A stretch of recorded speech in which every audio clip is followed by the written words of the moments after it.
Welcome to SuperTalk, the podcast that scratches your superhero itch. Just two suburban dads nerding out over superhero stuff on the small screen and the big. Buckle up, people. Enjoy the ride.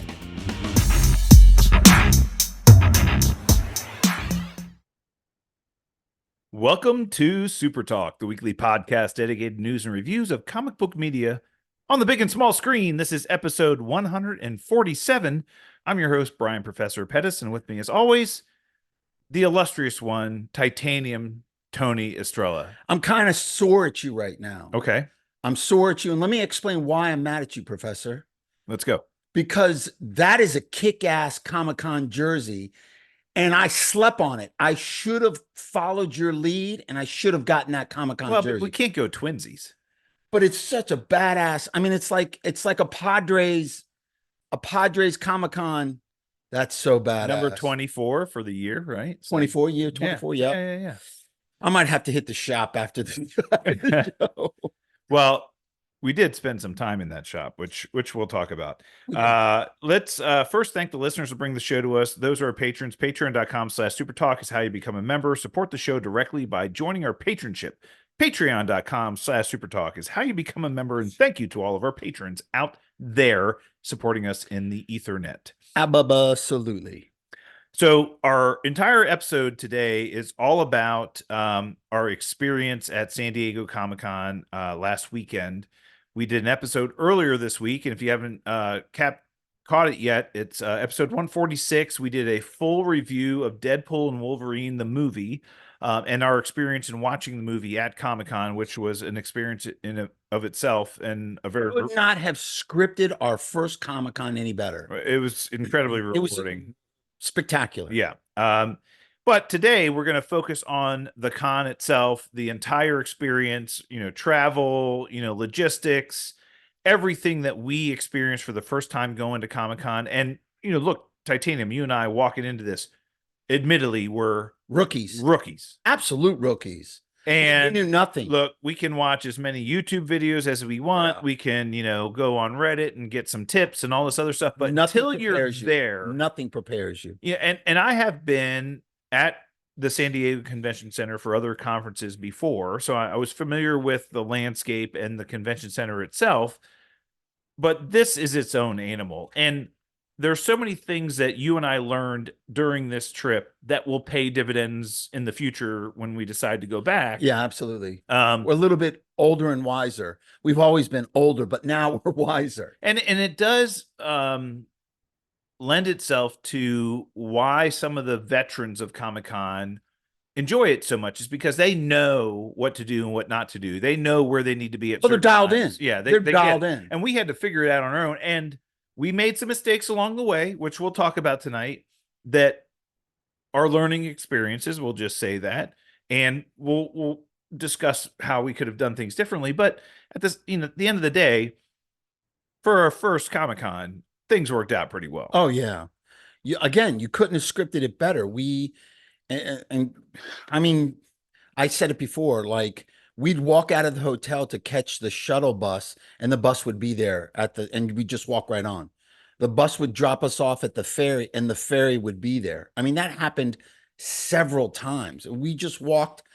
I felt like I was Kramer. We walked backward ass into the best situation and luck. It was magic. And look, I think you and I made some very good strategic decisions early on in this process when we got our tickets to Comic-Con at the end of last year. Finally, quote unquote, won the lottery and got tickets to Comic-Con after trying for multiple years. We finally got our tickets. We're like, okay, if we're going to do this, we're bringing our wives who have no interest in Comic-Con at all.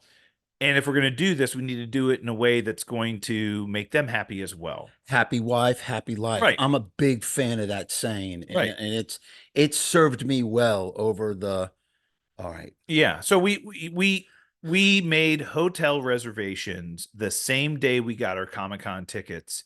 And for those of you who are veterans of this situation, you'll understand this. But when you get your tickets to Comic-Con, that's just a ticket to the conference itself. The hotel, so the Comic-Con has a hotel block. They have several, I want to say probably at least 10 hotels in the area. And when I say the area, some of them are adjacent to the convention center and some of them are not. No, They're a bus ride or a cab ride or a train ride away from the convention center. more of an Uber ride, even. Right. Yeah. But they're part of the hotel block, and you can choose to wait. And I believe it was like in February or March, Comic-Con opened up the hotel block for reservations, and you needed to be on your computer at that minute and jump in and make a reservation at the hotel you wanted to stay at immediately, because they fill up very quickly, as you can imagine. We're talking about 125 to 135,000 people at Comic-Con on any given day. And so reservations are at a premium. And so you needed to be there to do those reservations quickly. Now, good news about those. The rates are capped. If you reserve your hotel room through Comic-Con and stay at any of the local hotels there, I think the rate is capped at like $350 a night. We paid more because we decided to book a room on the island of Coronado, which is just across what is it? Something Bay. The Bay. Mhm. Coronado Bay. But that's how we fucking roll. We go Right. to Coronado, you know. But we knew our wives would want to be there because that's where the beach is. That's where the little shops are. That's where the restaurants are. And Yep. we're going to be at Comic-Con all day. We wanted our wives to be happy while we were at Comic-Con. Yeah. And frankly, both of them said, we had the best weekend. Yeah. Literally, we woke up in the morning, had breakfast, rented a bike, biked around the island. We then went shopping and then had lunch. And then we went to the beach. And then we met you guys for dinner.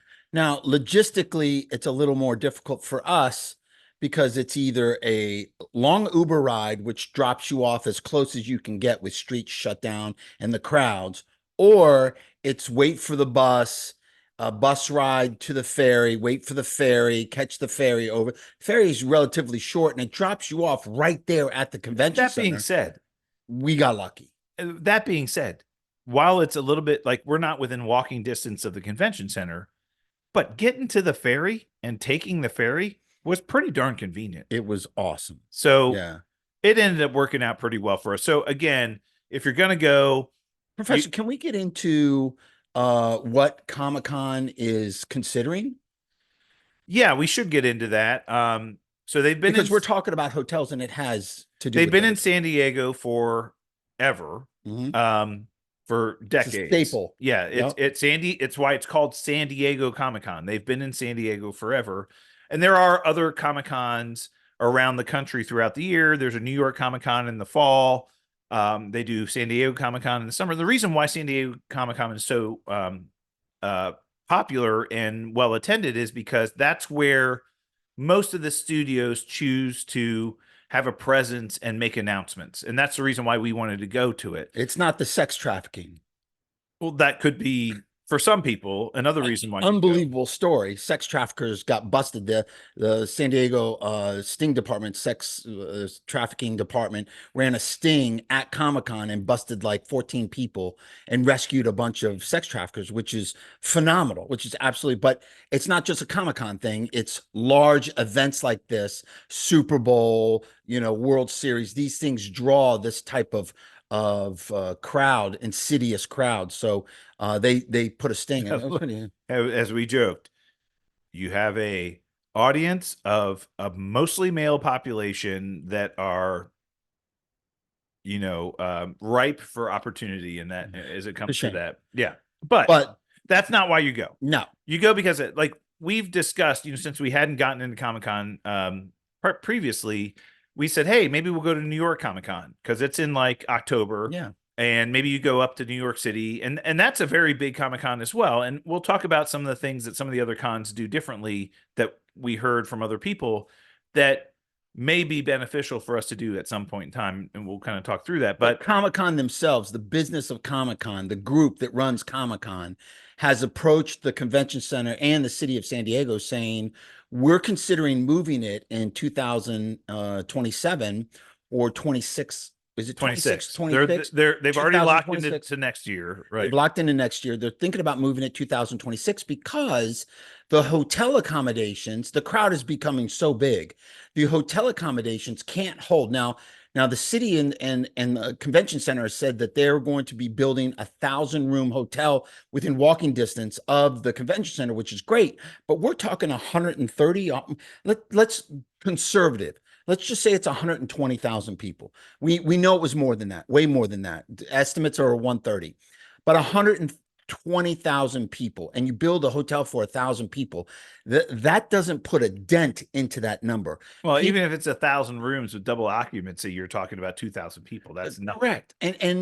And the hotels that are being booked are as far as La Jolla, Mission Valley, which is a long cab ride, or people had to go to the outskirts. If you weren't lucky, so there are 3 hotels that are within what I would call walking distance of the convention center. You can spit on it from the hotel. There's door. the Hyatt. Yep. There's the Grand Hyatt. There's the Marriott, and then there's the Hilton. Well, there is the Hard Rock that's across the street, but that is Hard a Rock. boutique It's small. hotel. It's small. That's really small. But I mean, if you didn't get to one of those 4 hotels, you're looking for transportation to the Comic-Con every morning. And again, we chose to stay on Coronado Island, and at the end of the day, it worked out perfectly for us because our wives, literally, we walked through a couple of these hotels, and most of these local hotels as well have Comic-Con events going on in their convention space. Oh yeah, they have sessions and everything else going on there. Their whole banquet halls and their rooms are all occupied. Breakout sessions for everything at these other hotels, and they're packed to the gills with people because. And we actually went to one of the hotels, which we'll talk about at one point in time. We're walking out of it, and the line of people trying to get up the elevator just to get to their room, 30 people long, 40 maybe, waiting in line to get on an elevator. Oh. And it's like, and then our experience of getting back and forth from our hotel, while it was a little bit longer, was like, and then we just walk in and we get into our room and we're like perfectly fine. We're like, I'll do that every time. Yeah. And we paid a little bit more, not, substantially more. Right. That's how we roll. Well, let's say, it's $500 a night instead of $350, but it wasn't like great, but I'm willing to do that. And again, if you really wanted to be in the Marriott or the Grand Hyatt that are right next door to the convention center, you could choose to book your room outside of Comic-Con, and they will rake you over the coals for that rate. They'll charge you $600, $700, $800 a night. But once the block opens, then you have rooms available, but then you may not get that. There's such a small amount of blocks that are open. And that's one of the things that people are discussing right now. You have Orlando Convention Center that's how much bigger? Orlando's huge. It's so much bigger. You have and they have Vegas Convention Center that I know is like 3 or 4 I've been to several conferences at Orlando, and what Orlando has is there are some hotel blocks in the local vicinity of the convention center, but even the ones that aren't local, let's just say Disney, for example, the Disney World Resort, which we know holds thousands and thousands of people. They have buses that will bus people to the convention center from those places. So they'll build in a public transportation network for Comic-Con. They'll do that. Vegas, like you said, you could do Vegas, and rooms are never a problem in Vegas, right? That's why so many conferences are there. So they're talking about moving it. I know a lot of the purists out there say, I'll never come back if they move it from San Diego, which I understand. That's fine. And don't get us wrong. We had a blast in San Diego. Oh, yeah. Love the city. The weather was horrible. Love the it was only like 82 degrees and sunny with low humidity every day. Beautiful. A breeze off the ocean it was in the spectacular. bay. And there's not many other places in the country in July that are that hospitable. Think about Vegas. Vegas in July is like 112, 115, during the day. And so you can't be outside.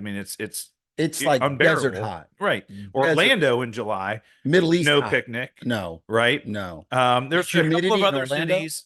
There's humidity. But Chicago could do it. Dallas could do it. And look, if the con decided to open this up for a bid, cities would come out of the woodwork to get this business. We're talking about 120,000 people. Yeah. And they would get it.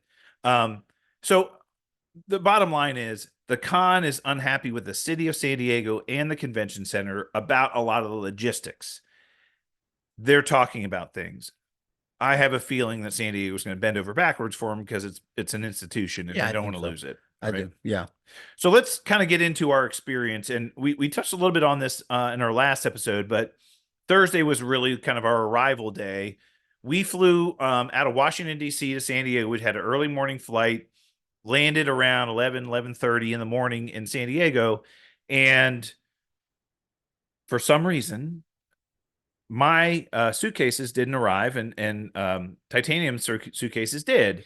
And normally not a big deal. Like, who cares? They'll get here tonight. I'm not really bent out of shape about it. But there were a couple Snafus. things that I left in my suitcase that I expected to have, A huge thing. like my badge Your to the fucking conference, badge. right? Yeah, that's big. But I also had like a backpack and a chair that I was going to bring to sit in line. All those other things didn't have. But you know what? It ended up working out. It wasn't that big of a deal. Look, the airline, to their credit, said they're coming on the later flight. We're going to just drop them off at your hotel, and they were at our hotel by like 5:30. So kudos to Comic-Con. How easy was it? And how accommodating were they to reprint your badge? It was 15 bucks. It's nothing. But it was so great. Like, we said, oh, this is what happened. And people like walked us to where we needed to go. They escorted us. They told the managers what was happening. Like 3 or 4 people jumped on our situation to help us out. It was incredible. Yeah. And that inside the con and that whole area of picking up badges and your lanyard and your backpack and your pins and everything was phenomenal, off the charts organized. Yeah, so they, as a matter of fact, I was getting a new badge, and they're like, "Oh, we'll just register you here today. We'll give you your." So they have a bag that they give you, and we'll kind of laugh about this, but it's a big, I'll say, shopping bag. It's like a kind of it's not really plastic. It's some kind of material, but It's kind of made of like a sail material, like a thick vinyl that's stitched. Vinyl. That's what I would call it. It's vinyl bag, and it's stitched very heavily with straps. And that you can use it as a backpack. Right. You could put it on your shoulders like a backpack. But like, I saw people walking out of Comic-Con with stuff that they bought at Comic-Con with these bags like full, But inside the bag was a show program and a pin and a couple of other things that were pretty nice. Yeah, lanyard. And they handed to you, and they gave Titanium his as well. And the bags are, one side says Comic-Con 2024 on it. The other side has the logo for one of the show sponsors. You okay over there, Titanium? Yeah, I'm good. I'm good. Right. I'm good. I'm good. So Hulu was the main sponsor for the bags, and they had a bunch of their program logos printed on the bags. And we saw a lot of them. We happened to get the bags that had Abbott Elementary on it, and literally womp, womp, womp. We both looked at it and we're like, yeah, this is not really the bag that we would have chosen. And some of the bags were cool, like Dragon Ball Z, Dragon Ball, Family Guy. Yeah, The Simpsons was a cool one. Yeah, there was a bunch of cool bags. We're like, how did we get this one? We're like, Fight Monkey. What was that monkey show? Yeah, Fight Monkey. Or something like that. Yeah, it was great. I mean, those bags were spectacular. And we were like, well, maybe we can exchange them, and we'll kind of get into what ended up happening. But so we got the bags. Get into it now. Well, that was day 2, so yeah. You don't have to go day by day. Get into it. You're talking about the bags. Might as well. Go ahead. On the second day, we brought our bag. I wasn't even using my bag. I brought it with me, and I'm like, well, maybe we'll just go upstairs and see if we can exchange it for one that we want. Right. What do they care? I'm using the bag. That's how great I thought it was, is that I ditched my backpack, loaded my stuff up into this bag, and I'm wearing this bag because it held a tremendous amount. It was lightweight. It was super sturdy. And I was like, I'm going with it. Yeah. And I brought mine with me because I was going to try to exchange it. It's folded up in my backpack, and literally walked into the show floor on Friday, and somebody walks up to Titanium and says, hey, would you be willing to switch out your bag? I mean, literally, we literally said we're bringing our bags because we want to try to exchange them. I feel like I was stealing something from them. And the guy walks up and said, my wife loves that show. Is there any way I can exchange bags with you? I got a Family Guy one. And we're like, yes. And I was like, I've got mine too. And he's like, oh, I've got 2 of them. I'm like, oh, there you go. Problem solved. That's the kind of con we had, though. That's Yeah. the kind of luck that we had. Just walking through, I feel like I robbed the guy, but he was thrilled Oh, to get my those wife bags. is going to be so She's happy. going to be so happy. She loves that show. And I was like, fantastic. Yeah. We'll take your badass Yeah. Family Guy bags. So Yeah, it worked out great.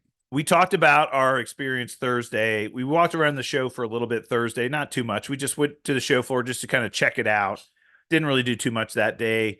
We ended up going and grabbing some food and some drinks with our wives in town.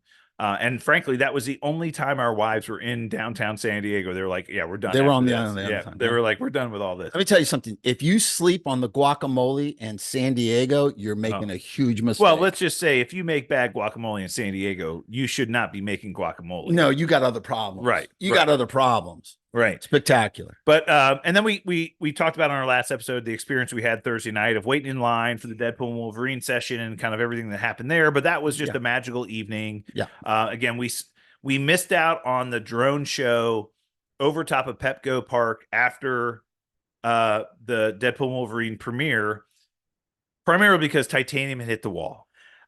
He was I'm gonna tired. take that one. I'm gonna take one for the team on that one. It was definitely me. I had taken Dramamine early that morning. I had several tequilas with guacamole. I was rolling during Deadpool Wolverine.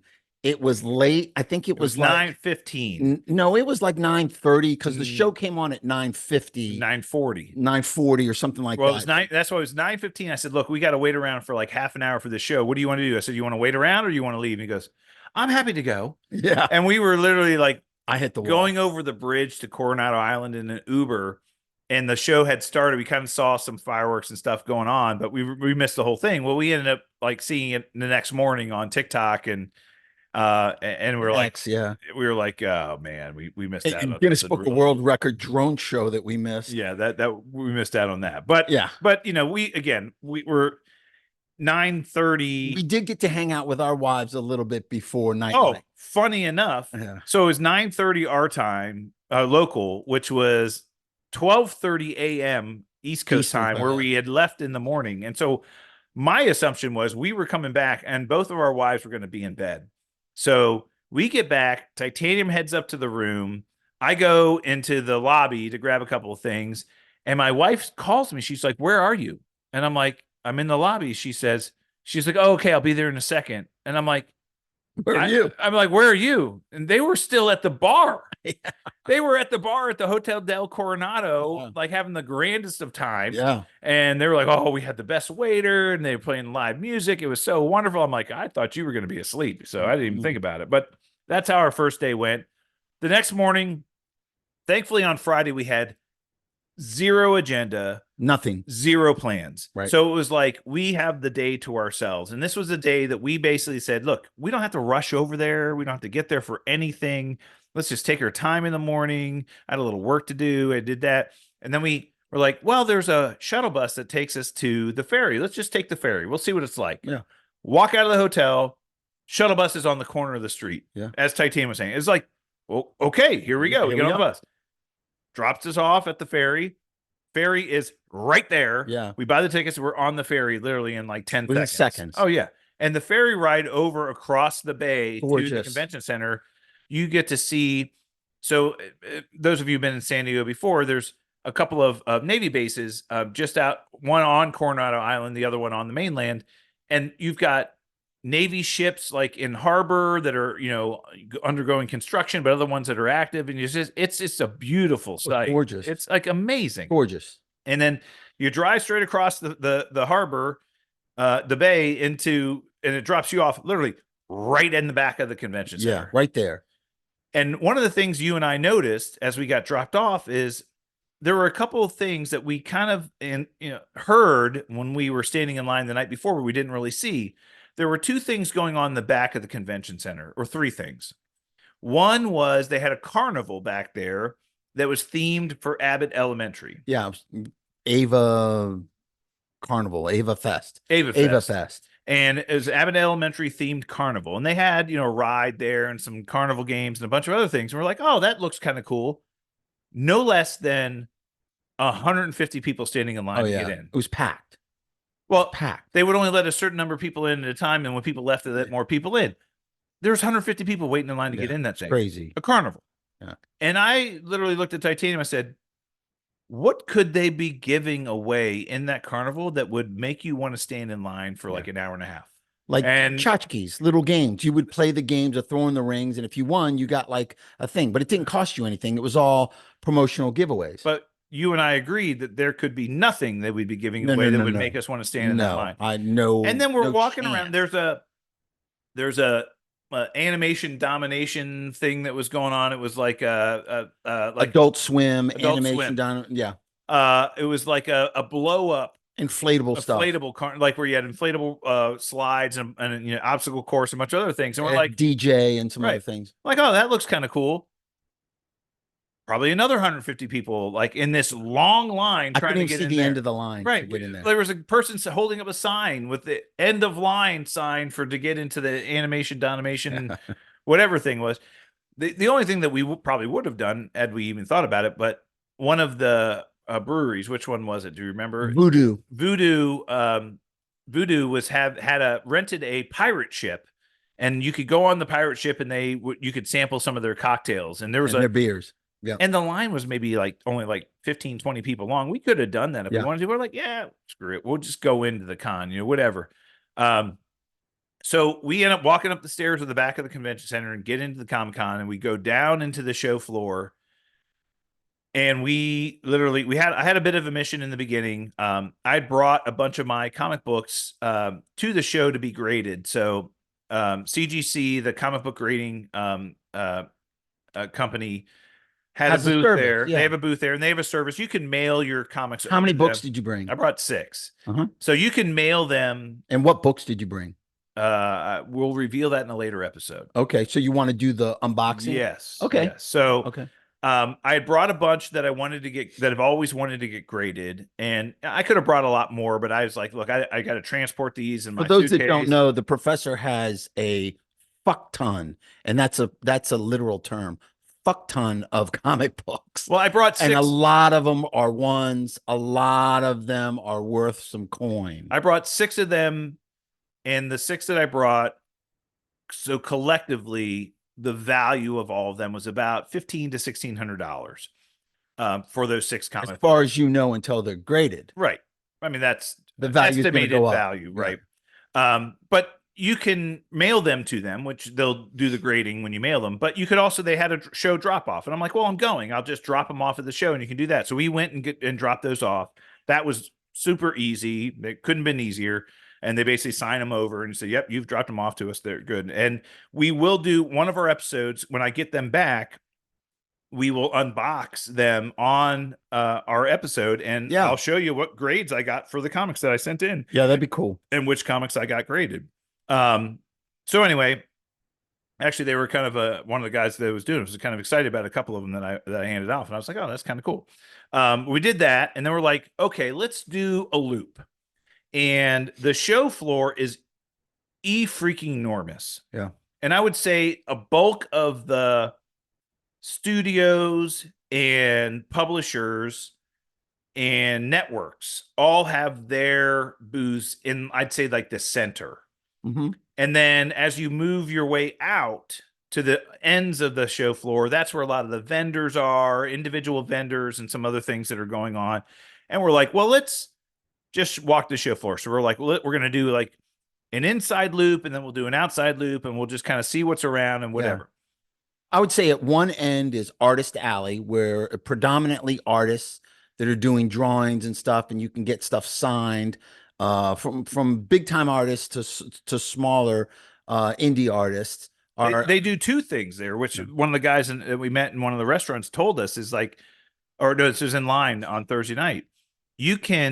They have prints that they've drawn that they will sign for you and sell to you, and they'll sell you one of their prints or commission a print. You can commission a print. You say, I'd love you to draw this. Yeah. And they will draw it for you. And then you come back and pick it up, and they'll sign it, and you get it. And it might cost you $300, but they're like, oh yeah, I've always wanted to have that. That's cool. And that was insane. Yeah. That the number of artists that were there was incredible. most of the, I'll say the top comic book artists that are well known and famous also do signings throughout the day, usually at one of the publishers' booth or their own booth, or somewhere else they'll do signings. And so if you want to get something signed, Comic-Con's a good place to do that. However, Yeah. the process involved in that happening, which I learned is not easy. No. I don't know if I'm willing to go through. Yeah, you gotta be dialed in. You gotta go up and wait in line to get a ticket and a wristband. And these wristbands have time zones on them. So it's like, okay, your time to get signed, and you're not guaranteed a signature, by the way. Your time to get signed is from 1 o'clock to 2 o'clock at room B20 or down on the exhibit floor. When you get there, you have to wait in another line. You can't line up until your wristband has been, notified or called to line up. You line up and you could be waiting another hour or two just in line to get into the line to get it signed. And you're not guaranteed it. Well, so I had brought my Spawn #1 comic book. I wasn't going to get it graded, but I was like, hey, I'll bring it. Todd McFarlane, prolific I got a comic book picture of him. artist. He was there. Prolific comic book artist, most famously known for drawing one of the creators of the Venom character, and first drew Venom in the comic books in the Amazing Spider-Man comics. But then he went off and worked for Image Comics and created the Spawn character and all. But he had his own booth there because McFarlane Toys is a big company that Huge. But he did a bunch of signings throughout Comic-Con, and I learned that for you to be able to get in line to get his signature, you had to stand in line for the opportunity to get a wristband to get his signature. And I'm like, what? And they're like, okay, you got to go upstairs and there's a line, and you stand in that line, and who knows how long that line is. And when you get to the front of the line, it's basically a lottery system. You pull a number out of a hat, and if your number is one of these numbers, you get a wristband. If it's not, you're out of luck. You got to come back or go back in line. But then even if once you get the wristband, as Titanium was saying, then you had to show up where the signing was, and then you had to stand in another line just to get something signed. What you and I learned, what I observed very much during this Comic-Con is people are willing to stand in line for anything. Especially free shit. The three things they're most willing to stand in line are free stuff. Yep. And it could be anything. Yeah. They could have been giving out paper bags of dog shit that said Deadpool dog poo on it, and people would have stood in line to get it. So that's one thing they'll stand in line for. The other thing people stand in line for are Comic-Con exclusive stuff. Yeah. So a lot of the vendors were selling items that were only being sold at Comic-Con or only offered at Comic-Con. Right. And people would line up so early and would stand in line for hours. You got to decide on what's important to you and what you're willing to line up for. Some people, that is their life. That is what's super important. Signatures was probably the last one you were about to say. Signatures is the other thing people are willing not to big autograph guys. We're not into that. So look at Todd McFarlane's signature, but I'm not going to stand in line for 3 hours for it. Yeah. I'm sorry. Right. In some ways, I'm grateful that I'm at this position in life right now where if I were in my 20s, that would have been really important to me. Yeah. And I probably would have stood in line. But, now at this age, I'm like, I got better thing to do with my time. And frankly, some of the Comic-Con exclusive stuff that you get, it's like, is it really that cool? And is it that exclusive? I mean, and is that important? Find it on eBay some people later? There is. And, some people live for this stuff. There, I'm sure, is a secondary market for this where it's like, you get this Comic-Con exclusive item and it goes on eBay and it sells for 5 times what you paid for it. Yeah. And there's people that live for that stuff. I'm not one of those people. So each his own. Right. But literally, and we experienced this even more on Saturday, the lines of people standing around for stuff was insane. And I was just like, I'm over it, dude. Well, we did make a decision, and I said Artist Alley was at one end. The other end, the other anchor at the other end was Funko. That's where Artist Alley was. It's the same end. I think it was at the other end. No, the other end was that Berserker video game thing. The Badlands video game and stuff. Yeah. So that kind of anchored, like there were two big things at each end. And I guess the Badlands video game and the video games were at one end, and then the Funko and Artist Alley were at Yeah. the other end. We did decide that it would be worth our time to go get a customized Funko Pop. So, and the reason we did that is on Friday, we ended up leaving the con halfway through the day and said, let's go get some lunch. We need a break from this. So Yeah. we walked up the Gaslight District up to one of the restaurants. We're just like, well, let's just go find some place to eat. Yeah, right next to the convention center is what's called the Gaslight District. It's a main street that has like hotels and a bunch of shops, And but restaurants, mostly yeah. restaurants and bars. Yeah. And there was a lot of pop-up things. I think Paramount Plus did like a lodge pop-up where they had giveaways and bars and And they things had like that. a didn't they have like a Doctor Who thing up there too? A virtual Doctor Who Yeah, like there's a picture, like bunch a of virtual things thing. up Yeah. there. And so we just like, well, let's go get some lunch. So we sat down, got some lunch. And by the way, every restaurant was doing a Comic-Con menu. Yeah. So it was a very limited menu because they knew the traffic was going to be off the charts and they Yeah. got to like control it.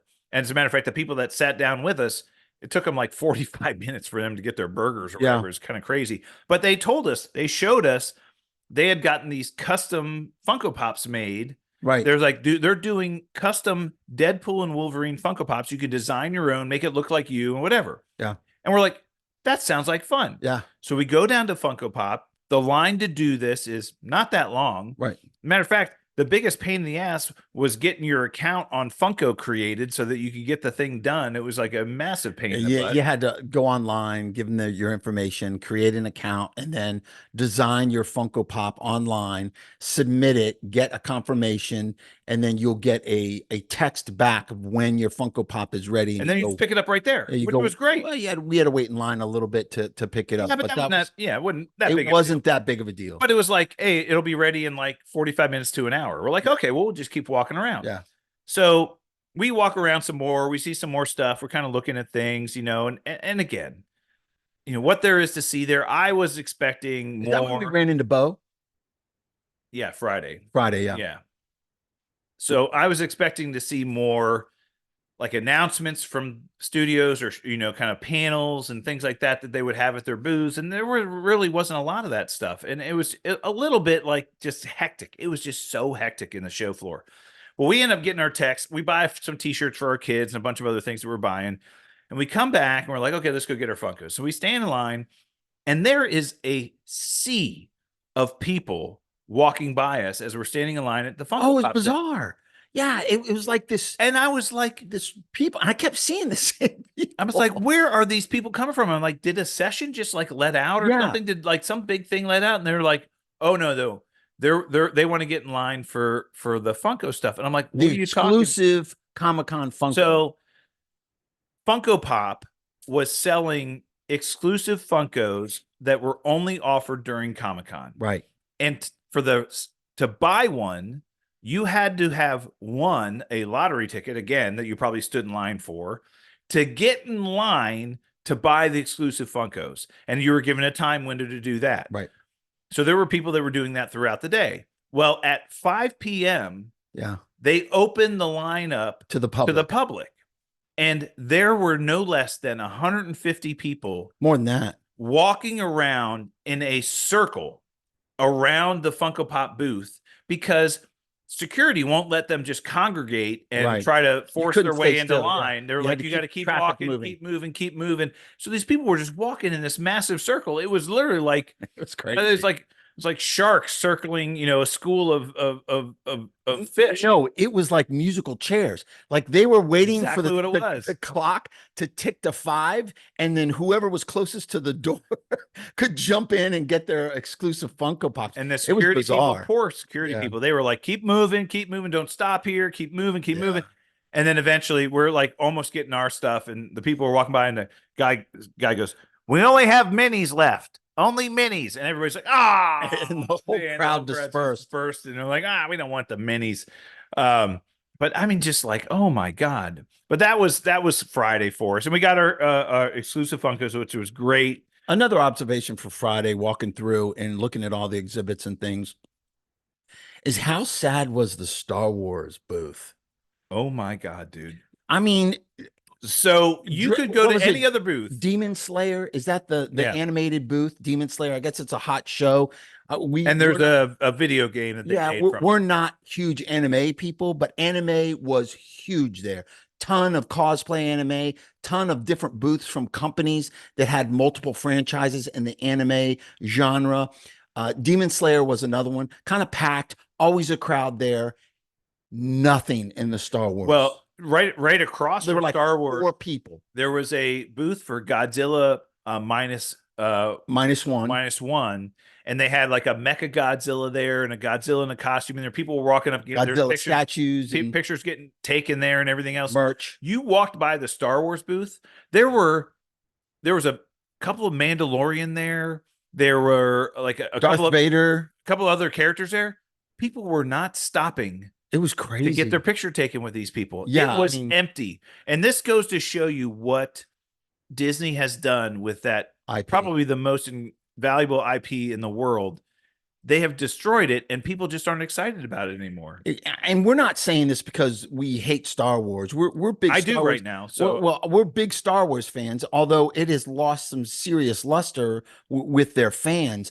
And I'm just telling you, that is proof is in the pudding, because that, for me, I noticed that it was like, very you think noticeable. that booth would be I thought it was packed. closed down. I thought it would be stuffed. You could have walked through there freely and seen They everything. had all the acolyte costumes out, and that was the big promotion. They were really pushing that. Nothing about Skeleton Crew, which is up and coming, a new show that they're going to promote, but nothing about that. And they had It was deserted. the Darth Vader that was standing in there was legit. Yeah, it was Like deserted, it was the though. legit costume Darth Vader, and he was walking around. He even had a handler where people were taking, and I saw maybe 2 people take pictures with him. Yeah, I felt that was bad. I sad. jumped in there. I was like, "Hey, can I take my picture with you?" Just, Yeah. but there was really no one in there. It was Sad. crazy. Just goes to show you where that show is gone, or that IP The is gone. Tamagotchi booth, they had a whole booth of Tamagotchi and the new little digital pets and all this stuff. I mean, huge.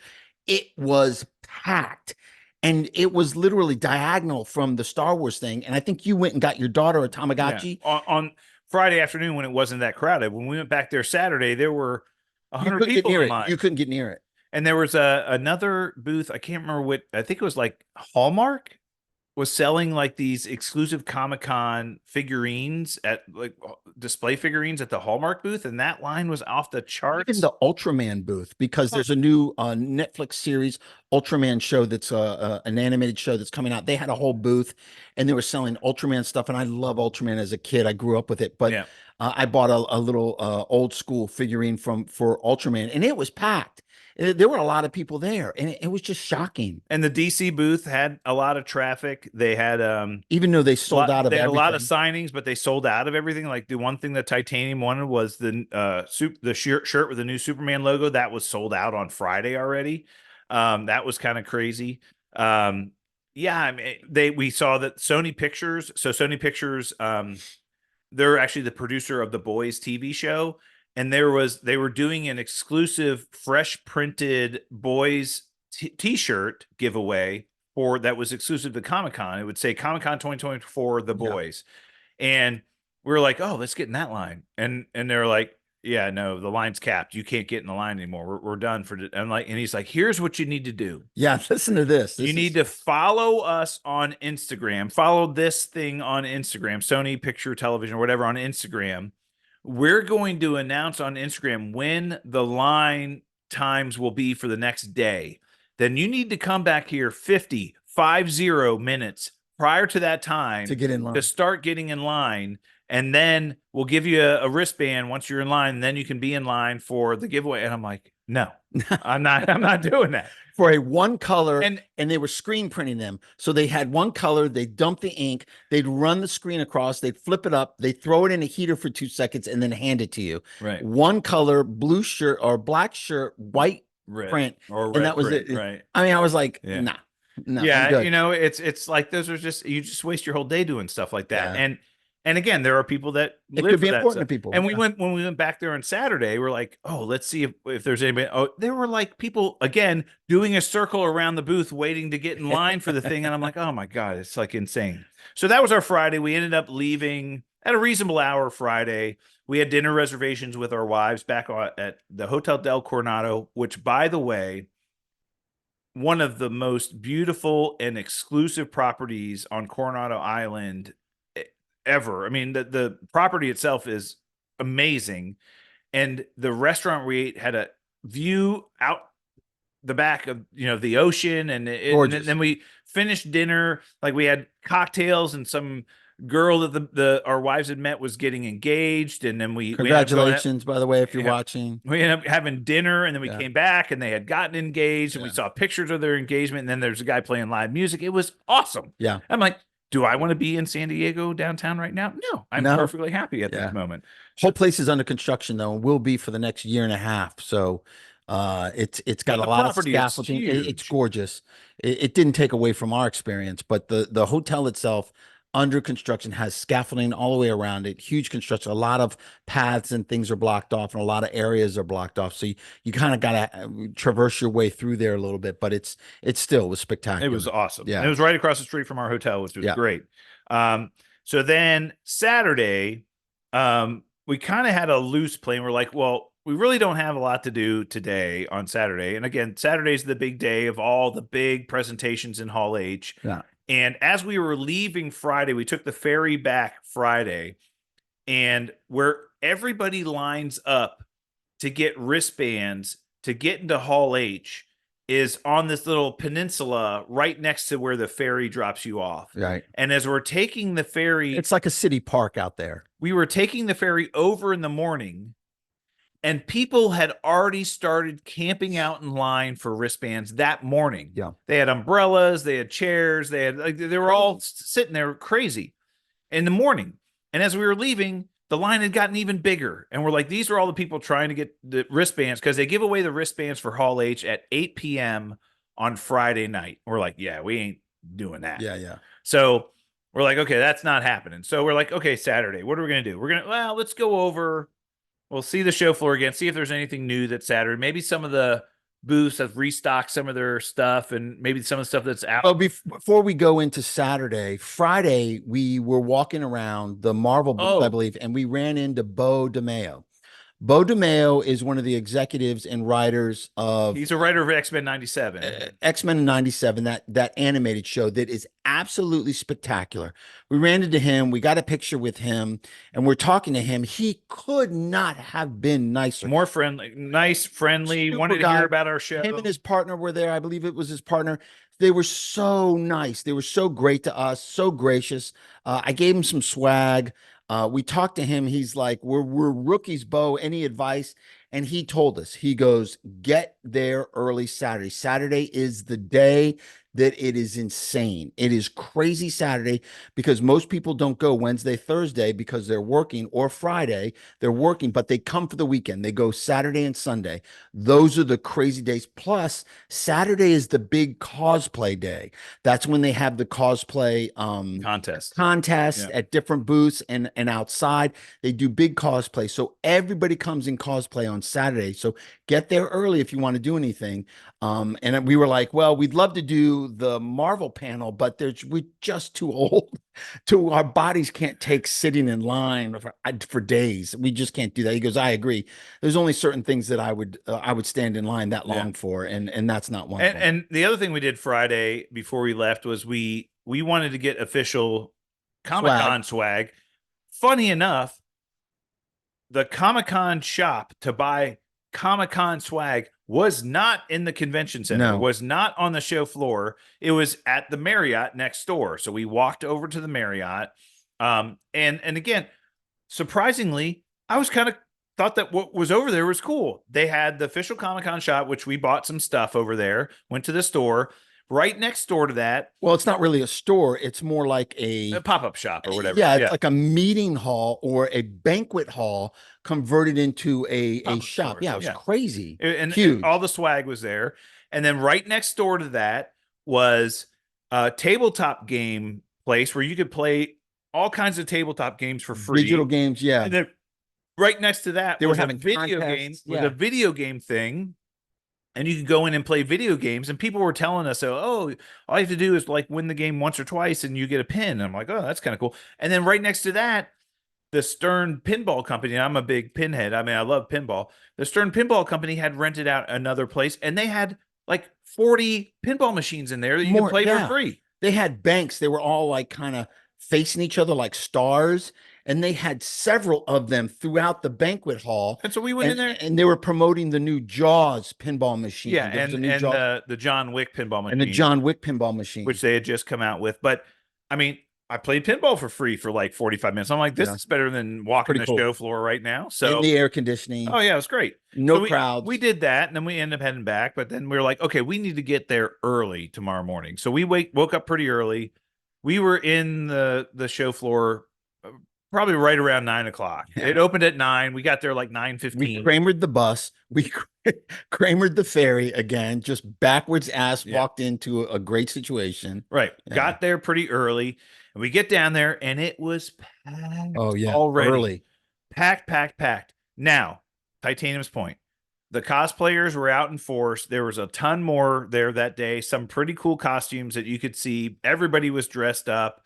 They were all taking pictures with everybody. Titanium got a ton of pictures of Yeah, people. on Saturday morning. IMD had rented this huge lot and had their booth on a yacht out parked in the marina Oh, outside. IMDb. Yeah. IMDb was, and they had this concert set up on this giant yacht. It was off the charts.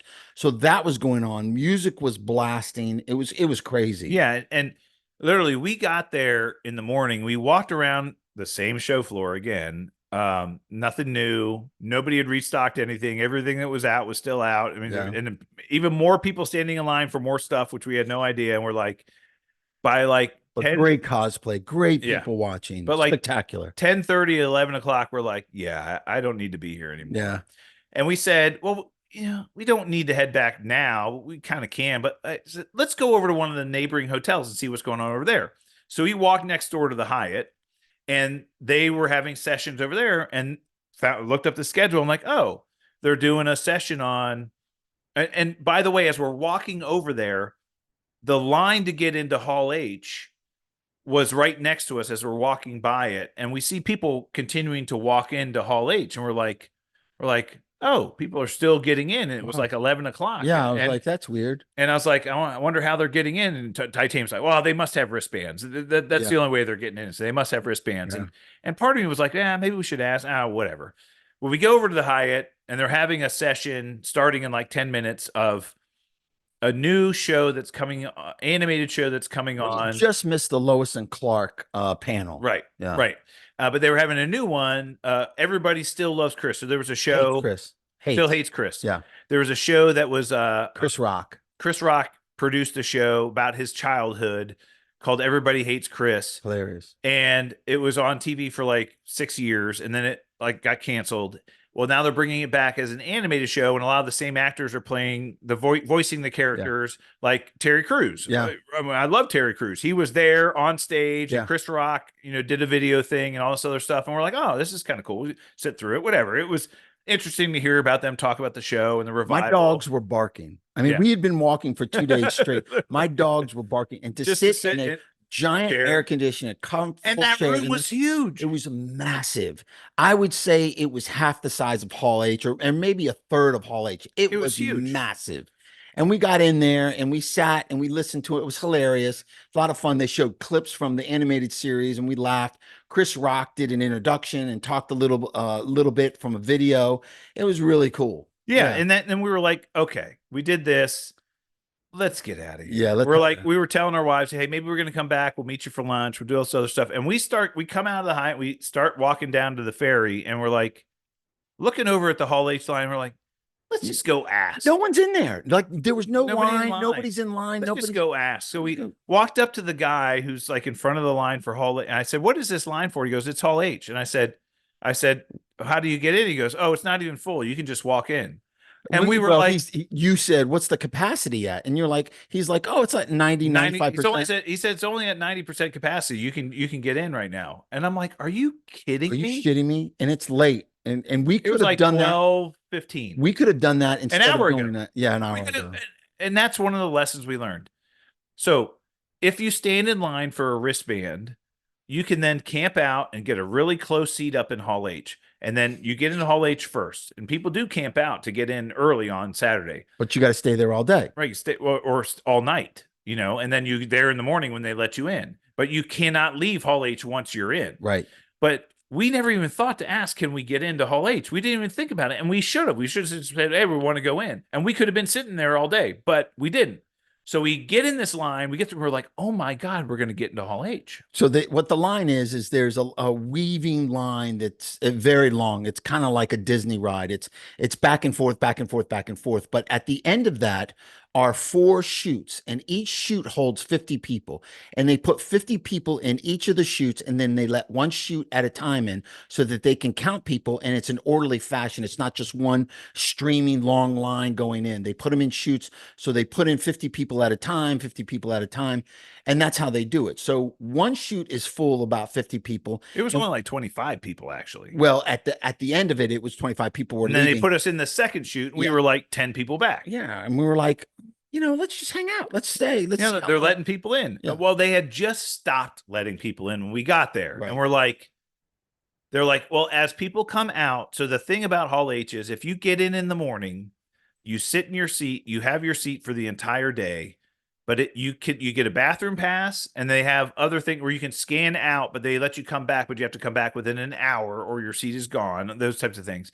But so they let people go get lunch or go to the show floor for an hour or whatever. But once you leave, you're done. Yeah.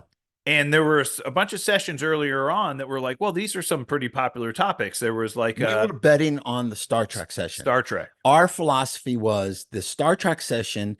People for Star Trek aren't Marvel fans. They're not going to wait that night till that night after they've been in line all day to watch Star Trek panel and stay for the Marvel panel. So we were thinking that if like 100 people left from the Star Trek panel, we would get in. Right. For sure. So there was a Star Trek panel, and there was a panel for the video game Berserker. Which Keanu Reeves was going to be in. And then there was, I don't want to say what the other session was. And then there was going to be a session on Entertainment Penguin. Weekly session. Right. And then the Penguin session, and then the Marvel session. And then at the end was Kevin Smith. Kevin Smith was doing a panel at the very late night. Right. So we're like, well, we're here. All we need is literally like 40 people to leave, and we're going to get in. Right. And so we're like, okay, well, we're just going to stay. So we literally just plopped down, took a nap. We were on read grass, a book, watching stuff on our phones. We were just doing whatever, we were talking to sitting people. on a really nice padded grass under a giant tent. There was a lovely breeze. I took a nap for an hour and a half. Like I passed out. We didn't bring our chairs because we didn't think we were going to be sitting in line for anything. We didn't think we'd get in line or but do we anything. brought snacks, and we were kind of like doing all that stuff. Yeah. And so we literally, and a couple of people in front of us were like, oh, we're going to get in. Yeah, no problem. I mean, I've gotten in like this before. So we're going to get in. And it took 3 hours. So we were there in that line for 3 hours from like 12:30 to about 3:30. And then our problem is that we were so close that we didn't want to chance it. We were so close. And there were a lot of people that gave up. Yes. And there were so many people, like after we went into the shoots, after that, there were so many people that came in after us. That line was tremendous. And I think they were all hoping to see the Kevin Smith panel. Who knows? Yeah. But it was crazy. Who knows? But we were in line, and we were 40 people back. Like we'll just say that. A lot of people gave up. A lot of people were waiting to try to get into the Star Trek panel or the Berserker panel or whatever, and they gave up.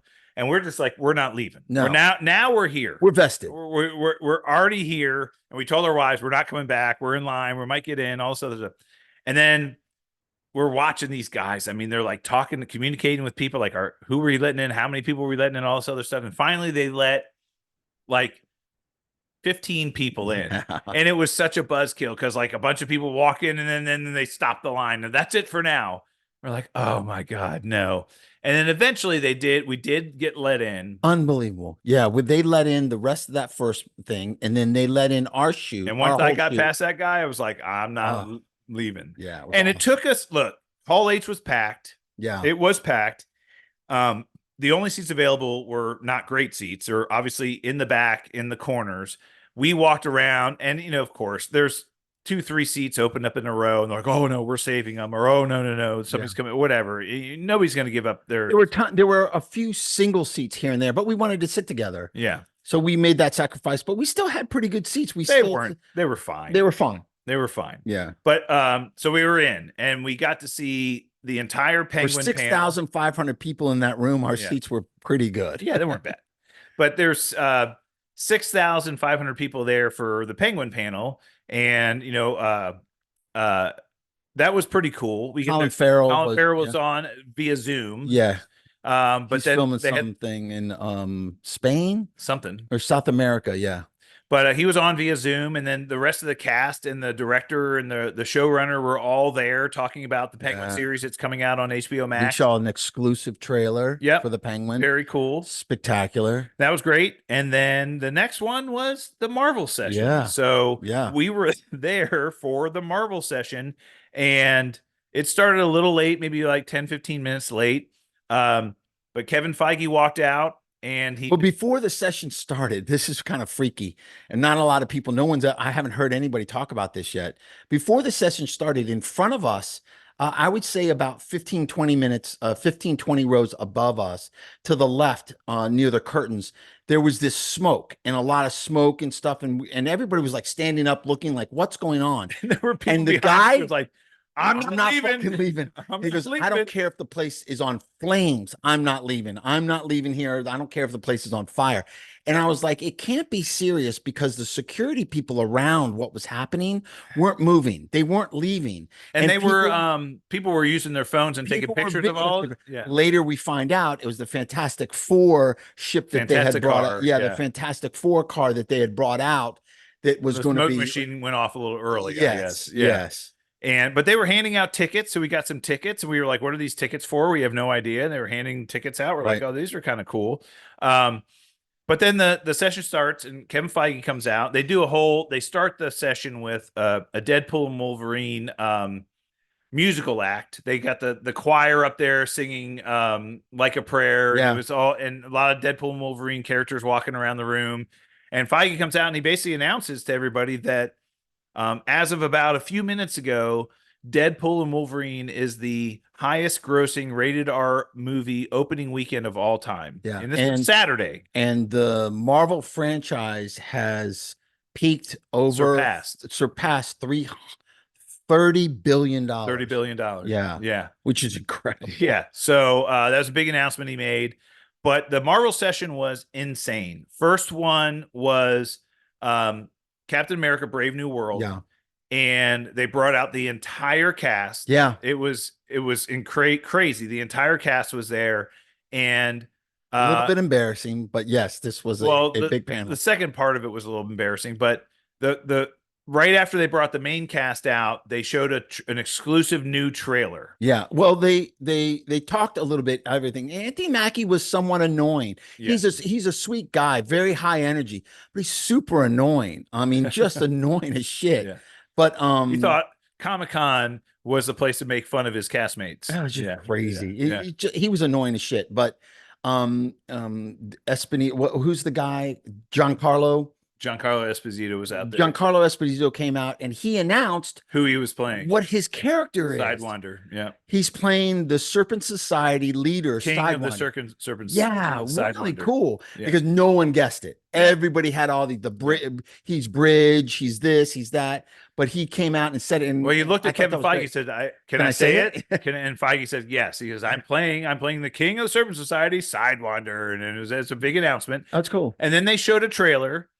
And again, we had already gotten a teaser or trailer for the movie, but it had more exclusive footage.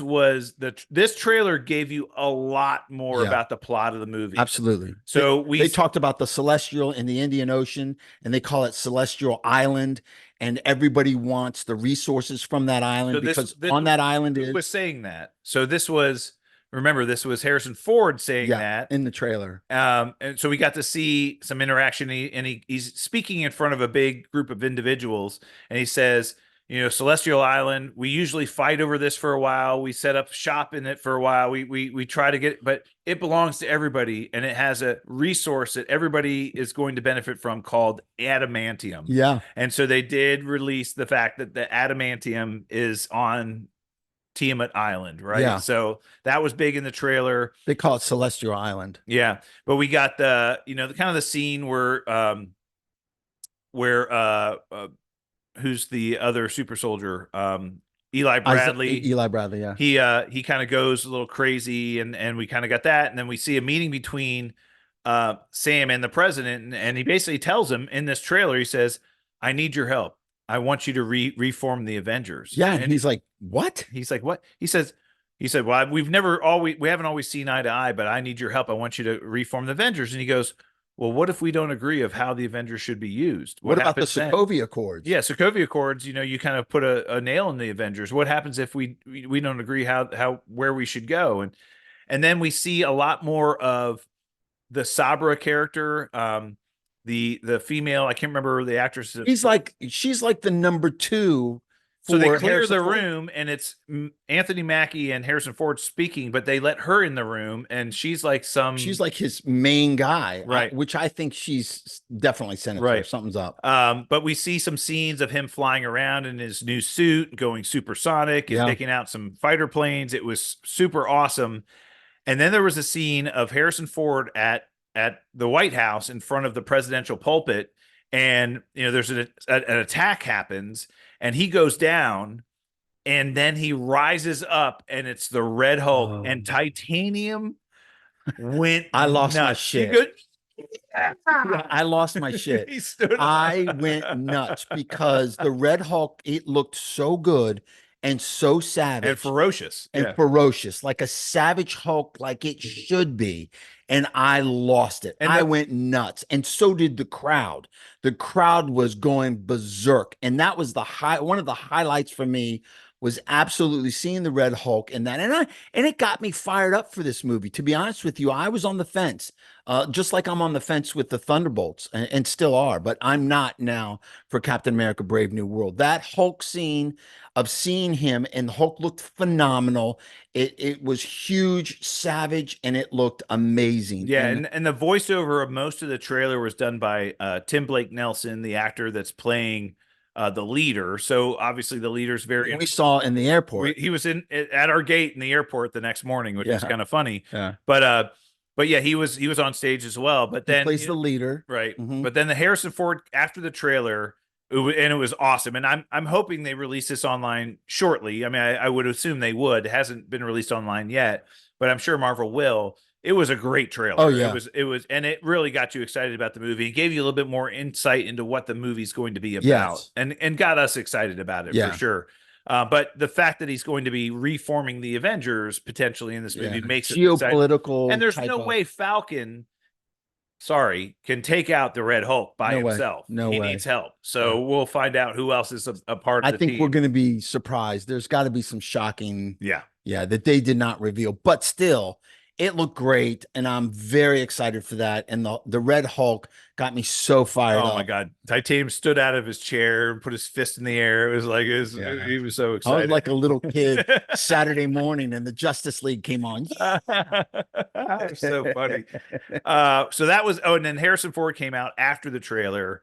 And he was a little weirdo as well. A little strange. Yeah, acting. He might have been high. Yeah, who knows? Yeah, maybe. I don't know. Allegedly, he was stoned out of his mind. So that was that session, and then he had a ton of energy, and he was so into it, wasn't he? Totally. Yeah, he was totally. For an 81-year-old man. Mackie had this weird kind of, I don't know, this interaction that they have this love-hate thing, and it's kind of funny to watch. Yeah, and it's interesting to watch, and I hope that conveys in the movie. You know.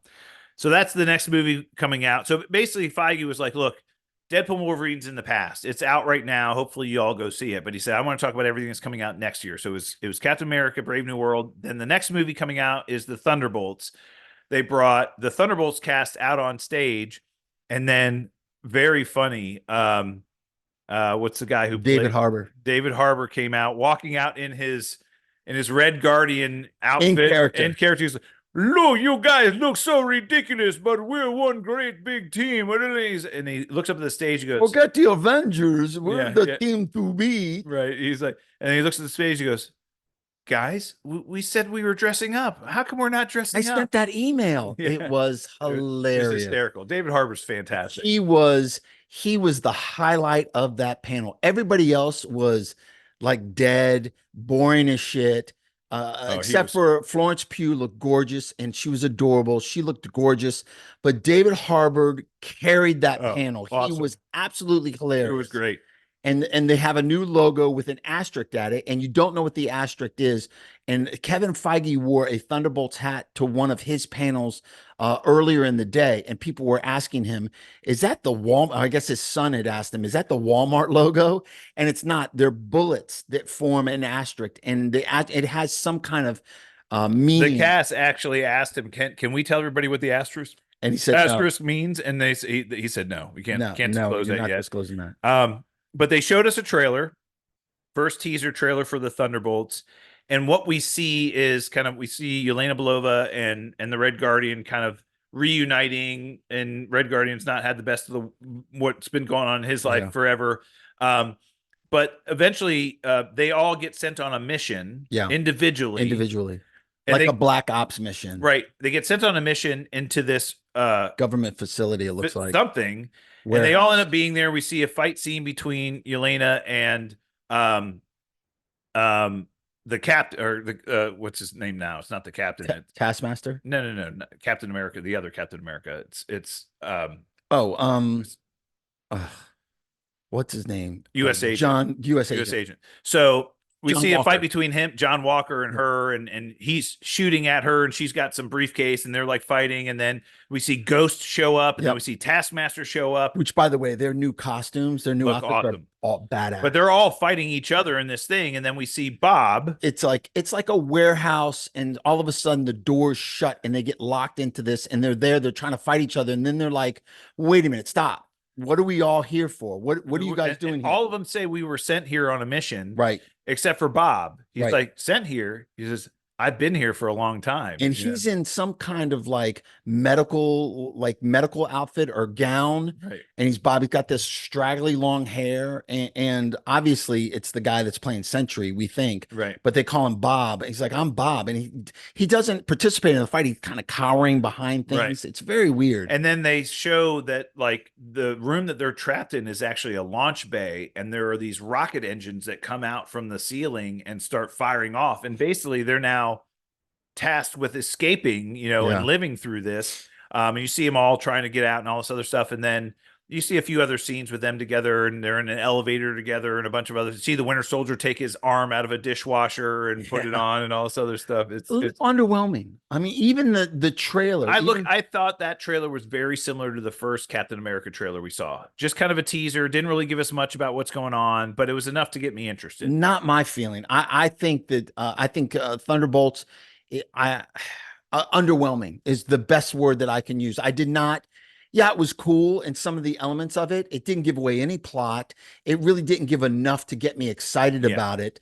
I thought the cast and the panel was dead ass boring, except for David Harbour and Florence Pugh, and she was just adorable.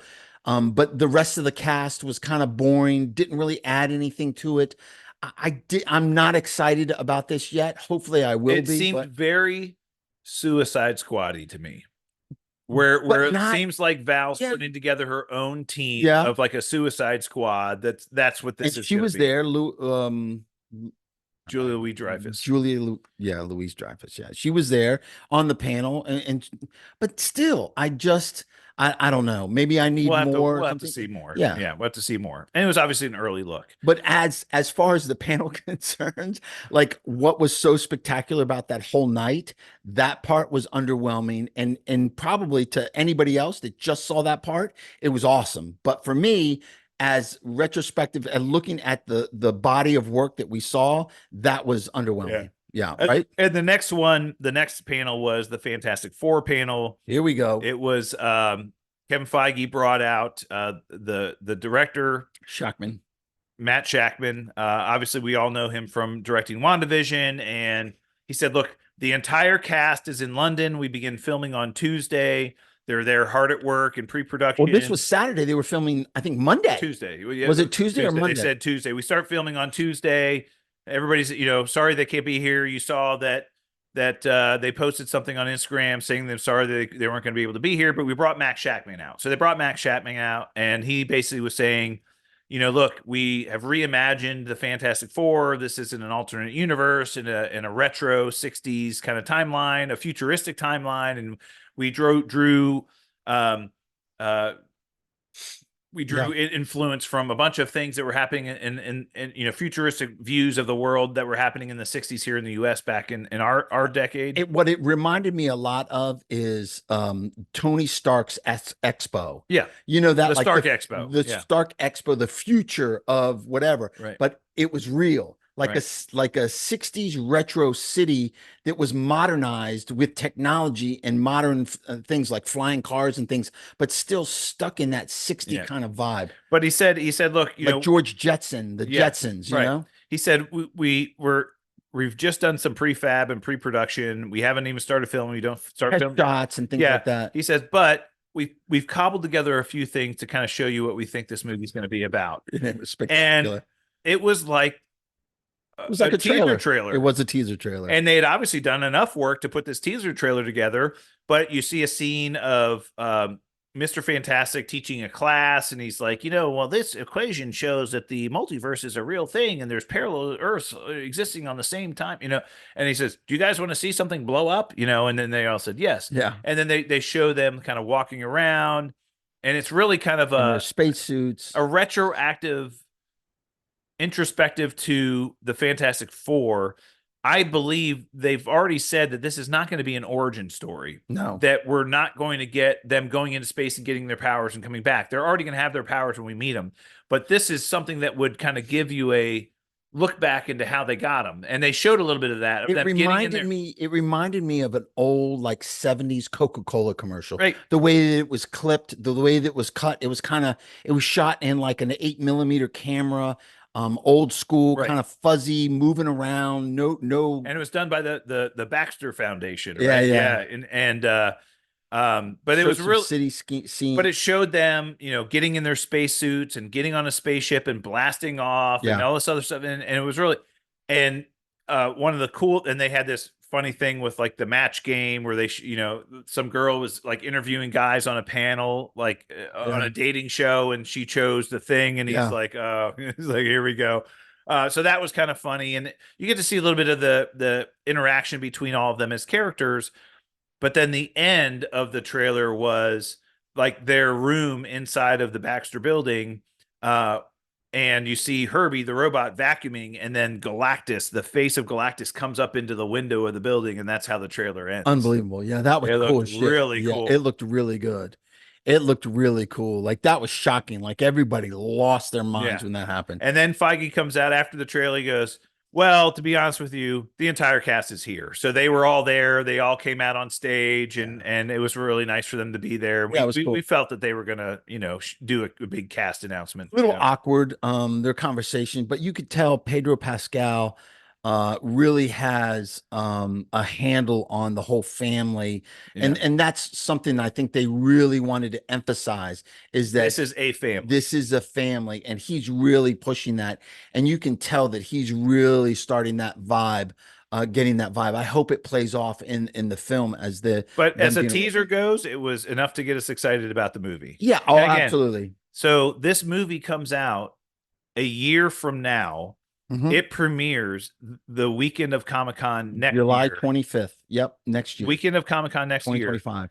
We are very hopeful they're doing something very similar they did this year, where they're going to do a private screening for Comic-Con audience that Thursday evening, and that would be super cool. Yeah, that would be cool. Yeah. That would be very cool. So got us excited about that movie.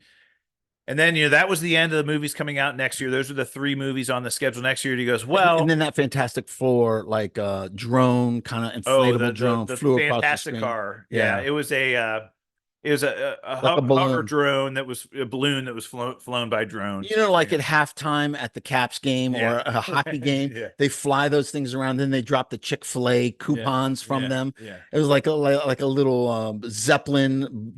Like everybody on stage thought it was so cool. The rest was like, all right, it's just a balloon. It's like, what's the big deal? We've seen it. Yeah. Move on. But that was the end of it. And he says, okay, so we've got those movies coming out next year, but we do have a couple of other important movies coming out as well. And I wanted to give you a little bit of information about that. And they showed this montage on the screen of Captain America, Winter Soldier, Civil War, Infinity War, and Endgame. And he basically said, if we're going to make these movies, I had to have the best team in place to make these movies. And he brought out the Russo brothers. Yeah. And that was just, everybody went nuts. I mean, look, you and I've talked about this. When the rumor first came out that they were coming back, we were crossing. Sign me up. Please. Sign me up. Please bring them back. So he said, yep, they're coming back, and they will be directing the next 2 Avengers movies, Avengers 5 and 6. And they said, Joe Russo said, when we made Endgame, we put our heart, soul, sweat, tears, and everything into this movie. We didn't think we had anything else to give. Yeah, and we walked exhausted away. our creativity in those. Yeah. Walked away. And they said there was an amazing circumstance that would bring us back. And there was one movie that might bring us back. And this is the movie. And Joe Russo says, I grew up reading, this was the first comic book series I read as a kid, and it captured my attention. And they showed the logo for Avengers Secret Wars. Yeah. And they said, was it May 2020? An orange and red tint, kind of new logo that mirrors the Secret Wars comic cover, the Secret Wars comic cover. So it's Avengers Secret Wars, May 2026. Yeah. And more importantly, they announced, I think his name is Stephen Feely. I'm sure I'm butchering it. Apologies if I am. Stephen Feely is the same writer that wrote Infinity War and Endgame, is coming back for both these new projects. So that's great. Yeah. So that was a big announcement. And he said, but if we're going to do this story, there's a very important character that needs to be part of this story. And so we must introduce this character. We knew in the first movie before we get to the second movie. And then the studio goes dark, and they turn on these green lights, all green, and they march all of these Doctor Doom characters up on stage. And then they show the logo. And then they show you the logo for Avengers Doomsday, May 2025. And they said, yes, we're going to be introducing Doctor Doom. And they said, and the only way we can bring this character in the MCU would be to have May 2026. Right? 26. Yeah. And Secret Wars is 27. Yeah. And he said, the only way that we could do this is we knew to play this pivotal character who's very complex and very important, probably the most important character in Marvel Comics history. We needed a great actor to play this character, possibly the greatest actor ever. I don't think he said possibly. He said the greatest actor ever. Yeah. And then they brought one of the Doctor Dooms, comes out from behind everybody. You guys have probably all seen the clip online. And he pulls off the mask, and it's Robert Downey Jr. RDJ. And the place went nuts. I mean, to be honest, the place went nuts, and he kind of throws his hands up, and he's like, new mask, same task. Yeah, new mask, same task. That was the catch, right? And they said it several times. So it must be important. That little phrase must be important. But because they said it several times. Even the Russo brothers said it.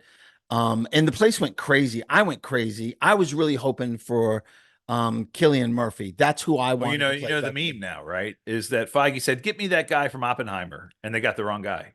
That's funny. Yeah, that's hilarious. So, and a lot of people are hating on it. Even my kids were like, "But he's Iron Man. How are they going to do that? That doesn't make sense. I don't like that. I don't like it." And a lot of people don't like it. A lot of people are calling it desperate. A lot of people are calling it a cop out. A lot of people, a shortcut. A lot of people are saying you are lessening that pivotal moment where Tony Stark dies to save the world in Endgame, and his death is now very similar to what people are saying about the Wolverine in Deadpool and Wolverine and what it did to Logan. But you have to understand the different multiverses. And what I say to this, and at first that night, I was all on board. I rode that wave of excitement of RDJ coming out there, ripping off the mask, and the excitement and how nuts that was and how great it was. And I can see it. And I believe that he is going to do a great job. But now that I have time to sleep on it, now that it's kind of marinating in my mind a little bit, I've been licking my thoughts, marinating my mind. And I kind of see what people are talking about, how they could have picked somebody else. They could have had another great actor play that, like a Cillian Murphy, like somebody else. But I also I'm a believer in trusting the Russo brothers and trusting this screenwriter, this guy that's writing the stories. I think they have a master plan. It doesn't make sense to us right now. We see it, maybe some people see it as desperate. Maybe some people see it as the wrong call. It bastardizes the Iron Man and Tony Stark legacy. It crushes it. And you know, what are they going to do when they see someone that looks just like Tony Stark? Is that a trick on them? And let it play out. Let's see how it works out. We don't know anything. We don't know anything. Nobody does. At this point in time, again, there's a lot of theories out there, popular Don't theories believe that them. people are making, and they're all making it up. So my thought process is, at a minimum, I don't know if he'll be introduced in the Fantastic Four movie and he's from that universe that those Fantastic Four characters are from. And then the same way the Fantastic Four make their way into the Sacred Timeline, MCU, or Battle World, or wherever they're going, maybe he gets there the same way. Maybe That's he's possible. disfigured. Or is it possible that he is an end credit scene for that movie? Yeah. Very possible, I Yeah. think. That would be I think a at no-brainer. least an end credit scene. No brainer. Whether he's in that movie or has a small, cameo in that movie, we don't know. They have to introduce him somehow. The big questions out there are, is this a Tony Stark from another universe that ends up becoming Doctor Doom? A variant. I would be extremely disappointed if they did that. Agree. If they did that this is a Tony Stark from another universe that ended up becoming Doctor Doom, because then you're ripping on the Doctor Doom, Victor Von Doom character. Correct. Right? So I would hate that. I talked to Titanium about this when we were at Comic-Con. Look, Doctor Doom is disfigured. His face is disfigured. The reason why he wears a mask is because his face is disfigured because of his mutation. It can be Robert Downey Jr. playing a disfigured Victor Von Doom. Nobody else will recognize him as Tony Stark. Nobody else will see him as Robert Downey Jr. Okay. He'll just be the actor in makeup and ultimately a mask playing the character. We don't know how it's going to shake out. We don't know. That's what I'm trying to. He's a great actor. And look, we all know this. It's a fact. Marvel heyday was when Robert Downey Jr. was a big part of their movies. Right. He starred in, let's see, 1, 2, 3, 4, 5, 6, 7, 8 movies in the MCU. So Iron Man 1, 2, and 3, Avengers, Captain America Civil War, Avengers Age of Ultron, Infinity War, Endgame. Yeah. So that's 8 movies he was might in. Have been in 1 or 2 other ones. Oh, Spider-Man Homecoming. Yep. So 9. All right. So he was a big part of so many of the successful movies during Marvel's heyday when they were ripping it up and making tons of money. And he was a big part of their success. Well, I think that's what people are worried about. It's like, he's been such a big part of it as Tony Stark, as Iron Man. But look at what's happened since he's left. Yeah. How do you blame them? It's gone in the toilet since he's left. And so bringing him back maybe rejuvenates that energy and that love for the MCU. As long as they do it right. As long as we don't know anything. We don't. You said the best thing, Titanium. I trust the Russo brothers. I do. And I trust this writer. Yeah. And I trust Kevin Feige to do it right. Because if they do it wrong, we're all going to be pissed off. Yeah. You're, like you said, you're stomping on Tony. I mean, if he shows up in Secret Wars or Doomsday and, Tony, what's wrong with you? What? Don't you remember me? I'm not Tony. I'm Dr. Doom. If he's his normal face, that's going to anger me. Yeah. Like, make him a brand new character, right? From another universe. Or make the real Victor Von Doom from another multiverse that he looks different. And we know that variants can look different and might be different, that in this multiverse, he looks like Tony Stark, but he's Victor Von Doom in a different look. I mean, think about it. If he has the Tony Stark beard and all the other stuff, I mean, it's going to really bother me. I get it. It's going to bother me. It's like, make him Victor Von Doom. Correct. Okay. Correct. Make him Victor Von Doom. How you do that and how you choose to do it, make it, Robert Downey Jr. playing a completely different character. Be patient. Yeah, they'll figure it out. Trust in these writers and let's see what they're cooking. And there's lots of theories out there. Nobody knows anything. We don't know anything. Just like I say about James Gunn. Trust in Gunn. Let him cook. Let him figure things out and let his story be told and let it be revealed to us before we shit all over something or before you start reading rumors and you start getting upset and shit all over it. Let's see how it plays out. I agree. I mean, look, the Russo brothers made 4 of the best movies in Marvel history. Okay. Captain America, and they got one Winter of the Soldier, writers that was a part of it. Winter Soldier, still one of my top 5 movies in MCU history. Absolutely. Avengers Endgame and Infinity War, not only blockbuster hits, but great movies. Yeah. I trust that they're going to do it right. And they're not coming back to do something wrong and do it badly. No. They're going to get it right. And again, they start filming this movie next year. Yeah. So give it time. Yeah. Give them some patience. Let's see how it plays out before we get all over it. But at the moment, nobody was happier than Robert Downey Jr. was coming back than Robert Downey Jr. No question. Because you know he's getting paid. Oh, he's getting easily getting paid. And he's going to be in several movies. It's not just a one movie deal. Well, we've always said Dr. Doom is an incredibly important character. Villains make great superhero movies. Yes. Villains make great superhero movies. And I like the fact that now he gets to play a heel. I like the fact he gets to play somebody evil. Yeah. I like the fact that he gets to go do something else. He's a great actor. That's why you don't need to make him a bad Tony Stark. Just make him Victor Von Doom, and he'll do great at it. Yeah. I'm happy for that. But he will be a character that will be in the MCU, hopefully, for a long time. Yeah. And he can do, I mean, till he's 90. 90. You're going to play Wolverine till you're 90. But, wearing a mask makes it easy. Yeah, Makes it does. it easy. It does. So we'll see. That was big, shocking news. And at the moment, I was all in. The moment got away from me, and I could not be happier. But now that I've had time to resonate and talk to people and talk to big fans, I understand the worry and what you're feeling. But but my big advice, and I want to make sure that everybody hears this. My big advice is wait and see. Let's not go to judgment so quickly. Let's wait and see how this plays out. The fact he's coming back is exciting. How they do it is the most important factor. Let's wait. Not you shouldn't bring him back. Bring him back. Fine. He's a great actor. He'll do a great job. How they do it is the most important thing. You got to do it the right way. And again, I trust the people in charge. Is it desperate or is it brilliant? Because he's a hell of an actor, one of the best. An Oscar-winning actor now. Oscar-winning actor now. Right. So let's see how it all plays out, people. But hey, Professor, this is a long one.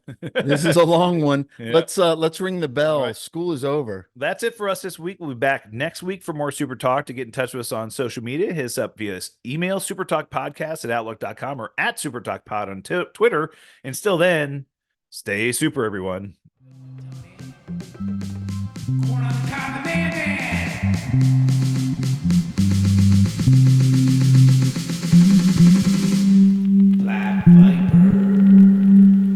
Everyone likes this game.